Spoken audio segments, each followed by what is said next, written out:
உலகத்திலே அதிகமா யூஸ் பண்ற வார்த்தை ஓகே. இத நம்ம பல விதமா யூஸ் பண்றோம். Okay, KK, okay AY, okay IE, okay KK. இதோட அப்ரிவியேஷன் என்னன்னு என்னைக்காவது யோசிச்சிருக்கீங்களா? எப்படி உருவாச்சுன்னு தெரியுமா?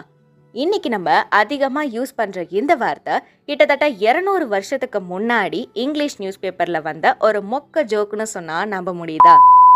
அட ஆமாங்க, 1830ஸ்ல அமெரிக்கா மக்களுக்கு ஒரு பழக்கம் இருந்திருக்கு. அதாவது ஒரு வார்த்தையை வேணும்னே தப்பா சொல்லி அதை சுருக்கி கூப்பிடுவாங்களாம். ஃபார் எக்ஸாம்பிள், நோ யூஸ் அப்படிங்கிற வார்த்தையை நோ யூஸ்னு பயன்படுத்தி அதை சுருக்கி கேஒய்னு யூஸ் பண்ணியிருக்காங்க.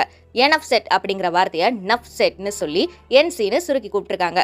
அந்த டைம்ல பாஸ்டன் மார்னிங் போஸ்ட்ங்கிற நியூஸ் பேப்பர்ல வேலை பார்த்த ஒருத்தர் ஆல் கரெக்ட் அப்படிங்கிற வார்த்தையை ஆல் கரெக்ட்னு மாத்தி அதை சுருக்கி ஓகே அப்படின்னு பிரிண்ட் பண்ணிருக்காரு. ஃபர்ஸ்ட் இந்த வார்த்தையை மக்கள் ஒரு ஜோக்கா கடந்து போயிருக்காங்க. எப்போ இது பாப்புலர் ஆச்சு அப்படின்னா 1840ஸ்ல யூஎஸ் பிரசிடென்ட்டா இருந்த Martin Van Buren newspaper, poster இது எல்லாத்துலேயுமே பிரிண்ட் பண்ண ஆரம்பிச்சிருக்காரு. பிகாஸ் அவரோட nickname Old kinder hook.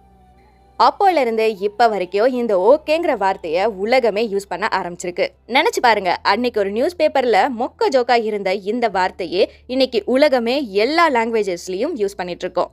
நீங்களும் இந்த ஓகேங்கிற வார்த்தையை உங்க மெசேஜஸ்ல எப்படி பயன்படுத்துவீங்க அப்படிங்கறத மறக்காம கமெண்ட் பண்ணுங்க.